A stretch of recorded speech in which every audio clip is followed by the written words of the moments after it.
vi alguns advogados colocando muito sobre essa taxa de manutenção do processo. No direito tributário seria interessante essas taxas, porque você olhar, por exemplo, porque a maioria dos advogados não cobra consulta. E aí você vai fazer uma ação dessa por êxito. Tem algumas que você pode resolver rapidamente, porque essas questões administrativas, que já está uma tese firmada, mas outras teses que você vai analisar, vai procurar o judiciário, e a gente sabe que essa questão do fisco é meio complicada. E aí, essas questões da taxa de manutenção do processo, seria interessante aplicar isso nas ações de direito tributário? Muito, tudo depende da forma como você vai fazer a sua precificação, tá? Porque às vezes vem uma questão, é aquilo que eu falei, às vezes vem aqui um auto de infração ou uma ação tributária e você cobra o que? O prolabore, você cobra para entrar com a ação, além do êxito, né? Então, nesses casos, normalmente a gente não cobra essa taxa de manutenção. Pode até dividir em outros valores, olha, para entrar, quando tiver apelação mais tanto, que é algo que você vai diluindo o seu valor. Mas, às vezes, o cliente fica, não, né? Mesmo você falando, é 5 mil para entrar o processo, aí ele acha muito, e etc. Então, você fala assim, então tá bom, olha, mas o processo ele dá trabalho. Você vai ter que mostrar para ele, né, que o processo dá trabalho.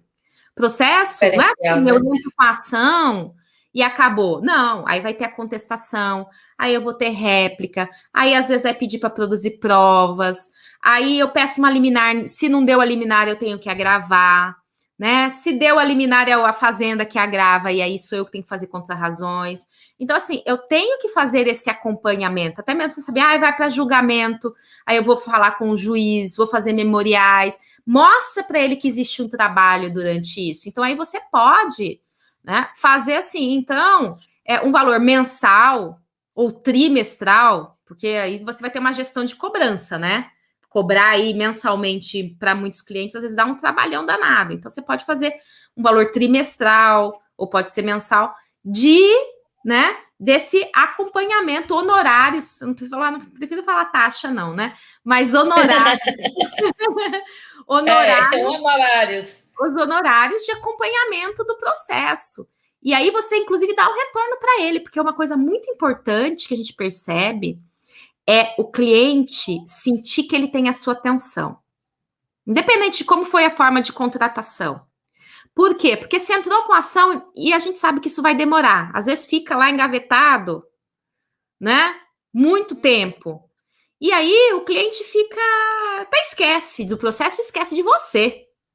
Então, assim, estabelecer, dependendo do tipo de processo, né? Se é mensal ou se é bimestral, mas você um comunicado para ele, um relatóriozinho, nem que seja um e-mail, né? Falando assim, olha, eu tenho acompanhado o seu processo, no momento ele ainda não teve movimentação, qualquer novidade eu te aviso, ou olha, o processo foi concluso, que significa que foi para o juiz analisar. Olha, a Fazenda apresentou uma petição. Isso serve para duas coisas, ou para mais coisas ainda.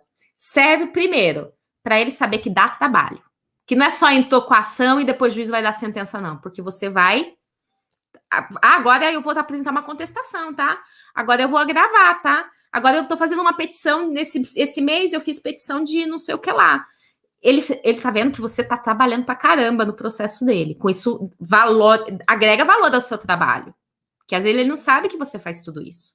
Segunda coisa, ele vai se sentir prestigiado. Porque você não esqueceu dele. Você tá sempre entrando em contato para dar as notícias. E, além de te valorizar, então, o seu trabalho, e ele se sentir bem, sentir que está sendo bem cuidado, pô, essa advogada cuida de mim. Qualquer coisa que aparecer, ele vai para você. Porque né? Teve aquela atenção, né? Exatamente, pode ser uma ligação que seja por telefone, pode ser um e-mail, né? Agora, assim, o advogado pega o processo, entra com o processo, desaparece. Outro dia a gente teve um cliente, some. Outro dia a gente teve um cliente que, assim, a causa dele não era uma causa boa, né? A gente fez uma defesa, etc. E não ganhou. E mesmo assim, ele disse que estava felicíssimo com o nosso atendimento, felicíssimo lá com o escritório, né? Que, assim, por quê? porque ele sabia que era uma situação complicada, porque era uma defesa lá difícil. Mas ele ficou satisfeito, ainda assim, né? Então, assim, veja só, as duas coisas que você mencionou, né? Cobrar honorários de manutenção do processo é algo, sim, viável, né? Que você faz aí o cotejo de quanto você vai cobrar de inicial, não cobrei nada, ou cobrei um valor muito baixo, então eu cobro bimestral, ou trimestral, ou semestral, que seja um valor para isso daí, né? E principalmente, isso é muito importante também, independente de qualquer coisa, nas execuções fiscais. Porque execução fiscal é uma coisa que se arrasta anos a fio e dá muito trabalho. Então, assim, a gente costuma cobrar um valor inicial para assumir a execução, porque vai ter que examinar todo o processo e fazer embargos, ou penhora, outras coisas, mas na execução é algo assim que você pode, tira e queda, deve cobrar honorários, né? Aí que você que vai dosar, né? Um valor maior semestral ou um valor menor mensal, até para ver como vai ser sua gestão de cobrança disso daí.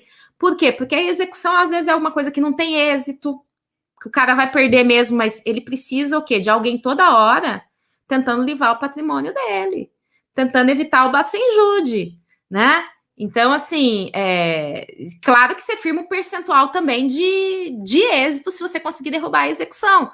Mas é que às vezes algumas são causas perdidas. Mas e aí, você vai ficar trabalhando numa causa perdida sem ganhar nada? Mas é um trabalhão danado. Então, isso é uma forma, sim.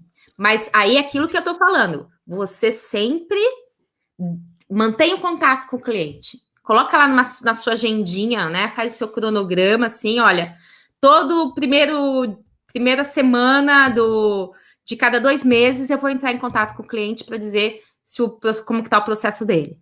E aquele que andou antes, né? Teve alguma coisa antes, aí você já entra de imediato com esse daí. Mas aqueles que estão paradões, mesmo assim, entra em contato com ele, ele vai valorizar o seu trabalho e aos pouquinhos você vai criando esse diferencial, que grande parte dos advogados não faz isso não, sabe? Você vai criando um diferencial grande em relação a isso.